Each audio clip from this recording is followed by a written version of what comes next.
Saviez-vous que les fées sont maîtresses de votre destinée? La première transforme le nuage de laine en fil au jour de votre naissance.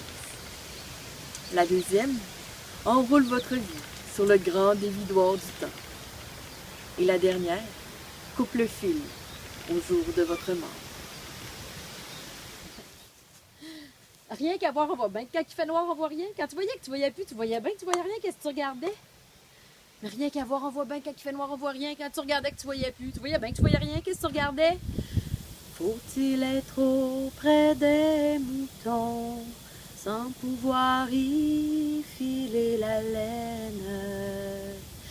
Filez, filez, la belle filez, car cette laine est douce et chaude. Faut-il être auprès d'un amant sans pouvoir lui compter ses peines?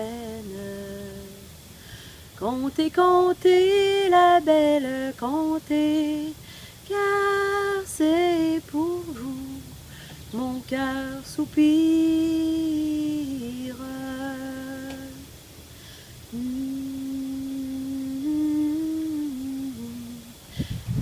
C'est l'histoire de deux vieux. Deux vieux qui avaient vécu ensemble toute leur vie, tant et tellement qu'ils se voyaient plus tellement. Eux autres, ils avaient été artisans toute leur vie. Elle était fileuse, lui était cordonnier. Puis il n'avait jamais manqué de travail. Et puis il avait fait tous les souliers puis tous les vêtements du village. Ah, ça allait bien leur affaire, une belle grande famille, une belle terre, tout. Jusqu'à ce qu'arrive la modernité. Comme une grande claque d'en face. Et paf!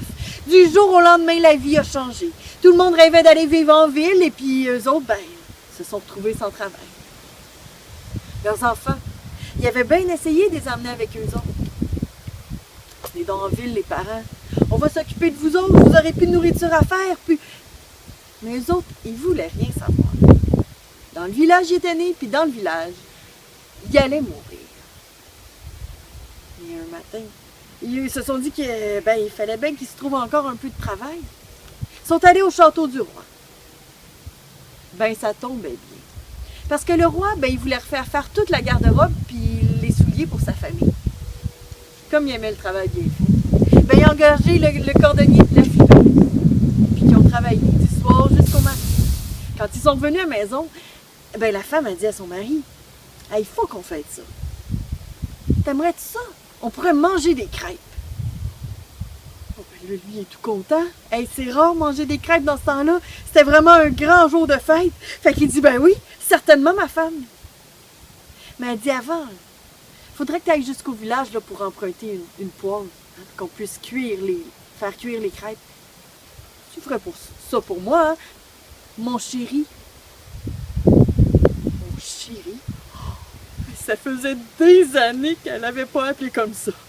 Puis il dit, oh oui, ma femme, j'y vais tout de suite. Puis il est parti au village.